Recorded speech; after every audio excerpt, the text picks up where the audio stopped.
Sal Capaccio set to join us. Got a very strange thing here going on with David Sills right now, Sal. Good morning. How are you?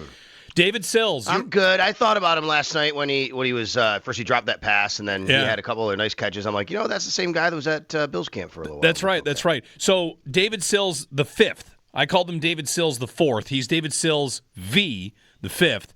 And when I search David Sills IV, David Sills the fourth, it says David Sills the fifth, often called the fourth in media. So apparently people in the media like me somehow often confuse him as the fourth when he's the fifth. Anyway, whatever.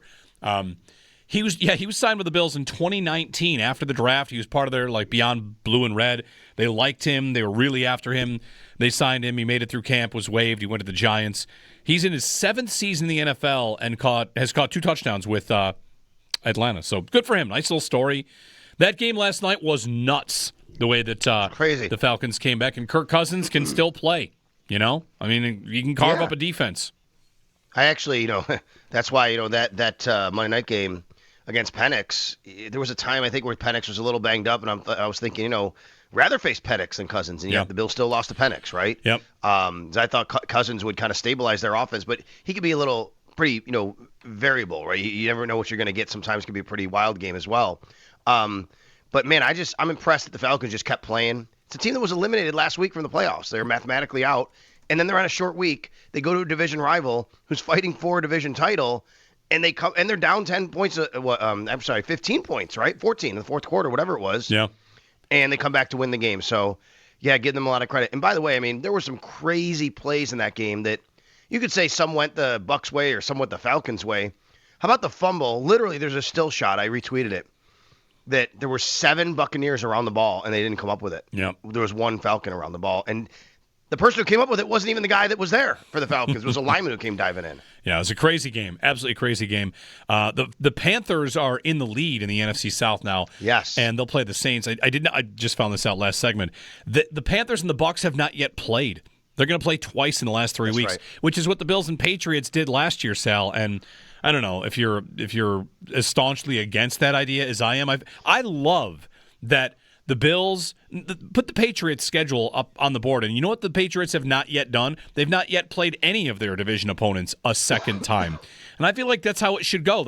I feel like you should separate the teams you're going to play twice by a good month because I'll feel like it's a bit of a different game. We've got a lot of different storylines. To me, it's a lot more interesting that way.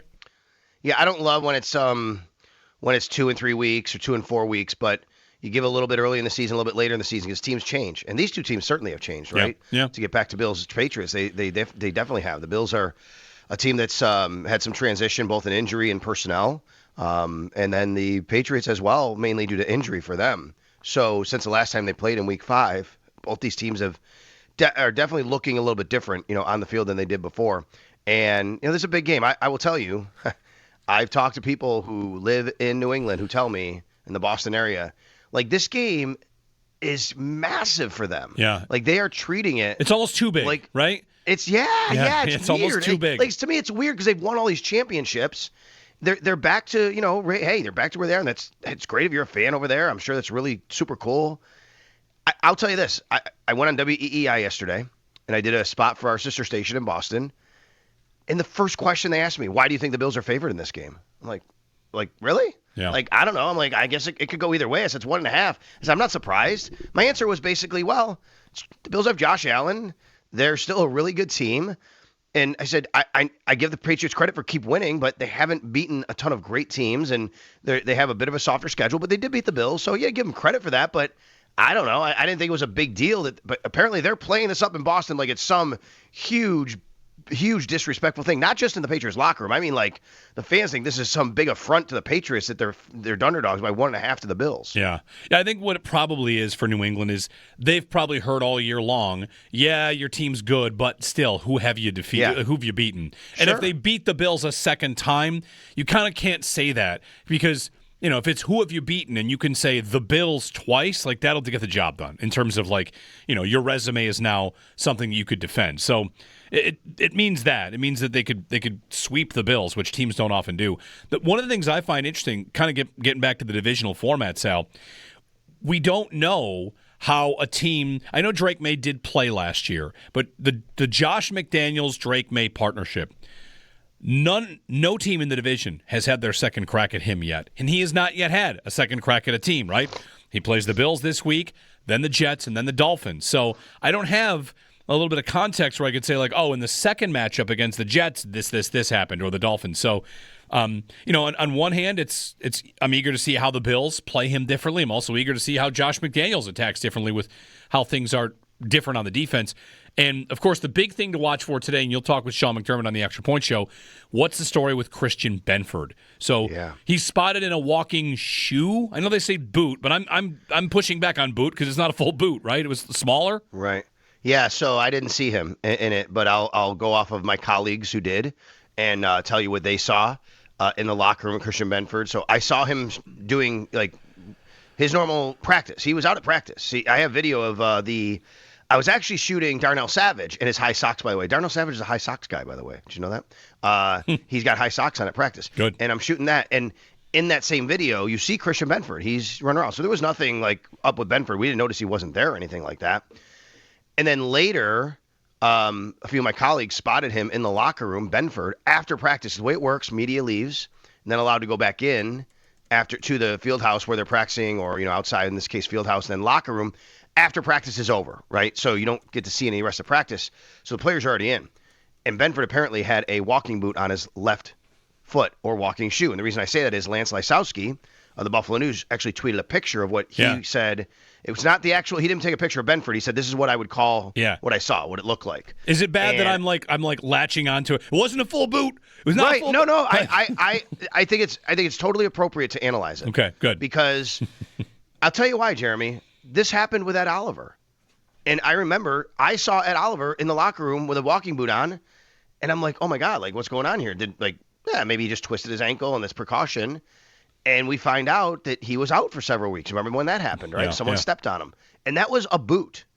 I do think this is notable that it's not necessarily. That said, okay, he's still wearing something, some sort of brace or whatever, because something happened at practice. He was listed as limited. So clearly something happened during practice yesterday, and we don't know what that is. It's listed as a toe. We'll find out from Sean McDermott today on the Northtown Automotive Extra Point Show. He'll join me. And we'll figure it out and find out, I should say. Now, who knows? If McDermott says that Christian Benford's out for this game or doubtful, well, now suddenly things change about how you think you can defend the Patriots. Because with Christian Benford out on the field, obviously the way he's playing right now, I mean, you could have a number of options on how you want to deploy him and what you want to do. Without him, things become a little stickier. And not to mention the fact, remember, they lost Jamarcus Ingram. They only have 3 boundary corners right now on the roster. They could elevate Dane Jackson.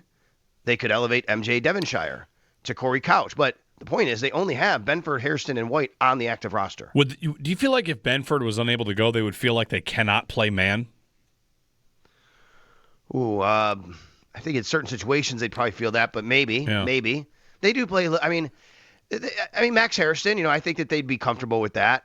It would have to depend on who are you matching Tre'Davious White on. How does that look? Right. So, I think in this game, though, you're not going to be spread out like you were against the Bengals, right? So you're probably playing a little more base anyway in this game. And, the Patriots are going to throw. There's no doubt about it. But I think it's a totally different kind of matchup than it was last week when you saw Cam Lewis all over the field and them matching up these behemoth tight ends and wide receivers against him. This isn't the same kind of group.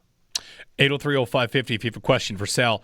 More on the injury report. We'll check in on the injury report brought to you by the Barnes Firm. Injured for help, call 1-800-8-million. So other players that were limited at yesterday's practice, Sal, Terrell Bernard, Joey Bosa, Spencer Brown, and Josh Palmer. Let's do Bosa first. I saw clips of him kind of working out and whatever.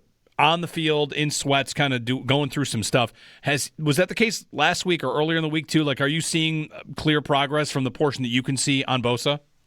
To me, yeah. I mean, I just think it's notable that he's out there and it looks like he's kind of doing everything we normally see him doing during stretching or individual work. We can say that and talk about it, but we don't know what's going on once we leave, obviously, right? And then he was limited both Wednesday and Thursday. Wednesday a walkthrough, it's an estimation, but limited yesterday, and you saw some of the video. So very, very good news there, but it doesn't mean that he's ready to go. We've had guys limited throughout the week that didn't go.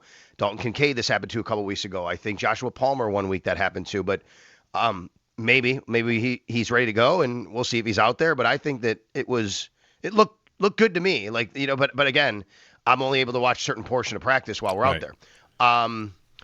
So Bernard's interesting because, yeah, he's limited. He's got a huge brace on his elbow, and he's out there practicing. And I say he's interesting because of the decision that could be coming at linebacker if he's able to play, right? Yeah. Like, what happens? Is he going to play linebacker? Is he going to play middle linebacker? Is that Shaq?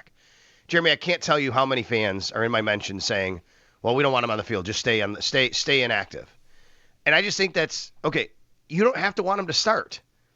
But why would you not want Terrell Bernard available to play if he's able to play? What if something happens to Shaq Thompson, right? Like, yeah. I get it. I understand the sentiment from fans. I know. People are being a little extreme.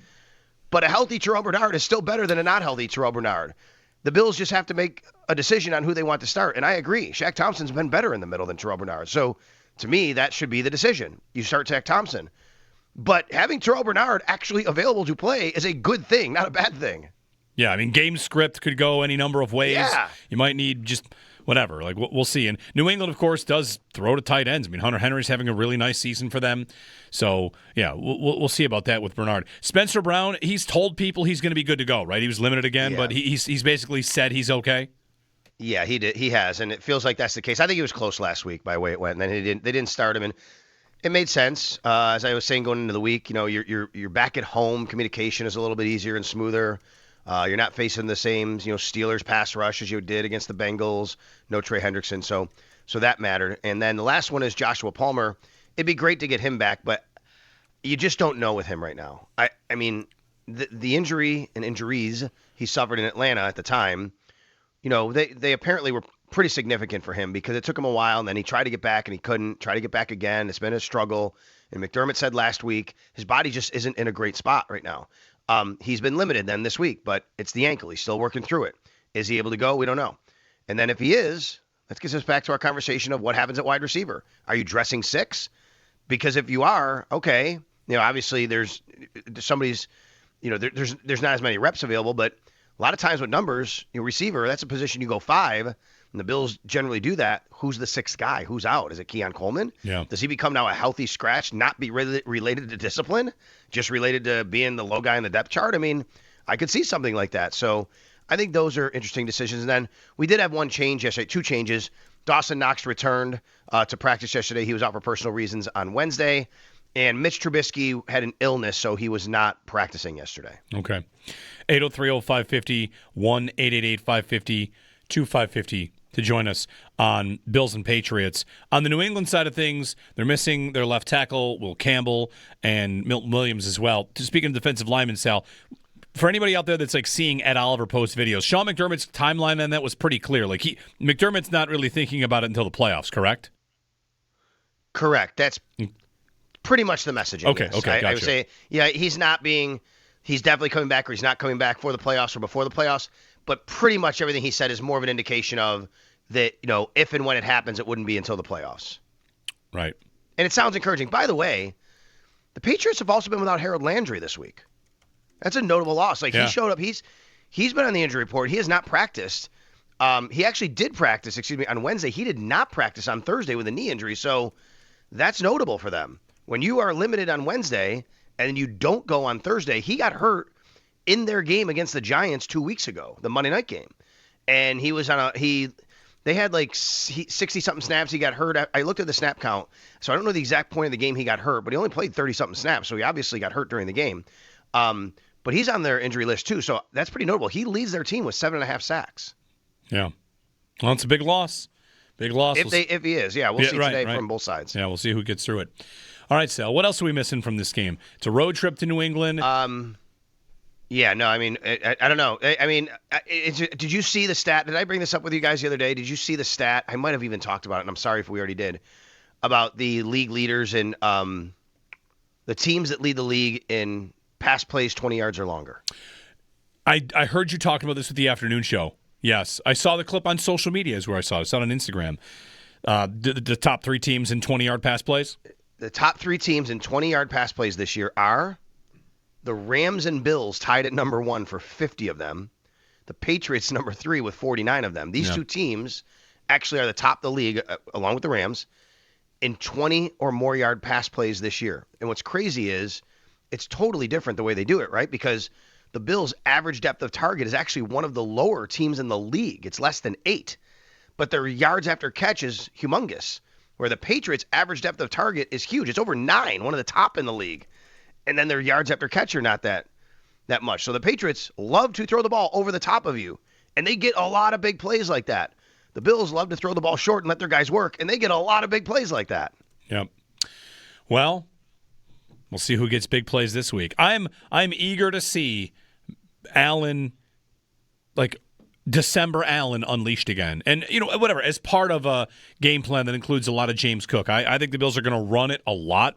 And I think play action is going to be a big part of their game, the same way that it was against Cincinnati. Like the Bills offensively using backs and tight ends again, to me is their formula right now. So it'll be a big one. And it's funny, like I like what you're saying about how in New England they see this as such a big game, and for the Bills it's super important because if you lose, the division is gone, and then we kind of turn our focus like, all right, playoffs, road, how you're going to get to the Super Bowl. So it's a big game, but there are bigger fish to fry afterwards, regardless of which direction it goes. I want to make this point. You tell me if we're right or wrong, you think. And I think you'd agree with us. So a little plug here for everybody. We did Matt Bove and I did a crossover pod. You're going to hate the name of it. It's called the Six Rings Podcast. Yeah, I immediately remember the Six Rings Podcast's existence. Okay, yes. I will tell you, though, the hosts of that show are really awesome. They're great people. Nick Fitzy Stevens, he's actually a stand-up comic as well. He's so funny. He's great. He's really good. Really good guy. And Meg O, we call her. Meg Ortolani, Olatani. I forgot how to say her name. She said, just call her Meg O. So my apologies to Meg. She's great, too. And she's on WEEI sometimes. So we do this podcast with them, and they're really good. We have this back and forth. And they're telling us how big this game is. And Matt said, and I agreed, and I said the same thing on WEEI, but it was Matt originally said it to them. Look, from a Bills perspective, everybody wants to win, and we're talking like fans and how the Bills fans are treating it here, but it really comes down to what happens in the playoffs here. Like if you lose this game, Bills fans still would have probably no reservations if you told them you have to go to New England for the playoffs. Right. Like if you told Bills fans right now, it doesn't matter what happens this game, you're going to go to New England. You're going to go to New England in the divisional round. Wouldn't you sign up for that? I think you would. And I told that to WEEI too, and they're like, oh, they found that really interesting. I'm like, yeah, so it's a big game. No, you don't want the hat and T-shirt against you if you're, the Bills. But really, like, what does it matter once you get to the playoffs at that point? Because the Bills are going to be in, and the Patriots are going to be in.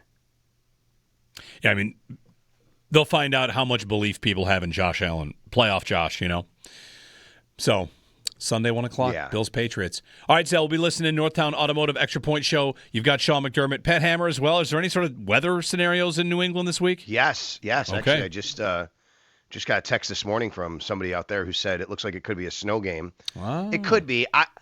I've been monitoring the weather all week. I do think there's going to be snow in the area. I don't know if it'll look like last week, but it could. But yeah, it just might depend on the timing. So who knows? It could be a really interesting weather forecast again for this game. But we'll have Pat Hammer on.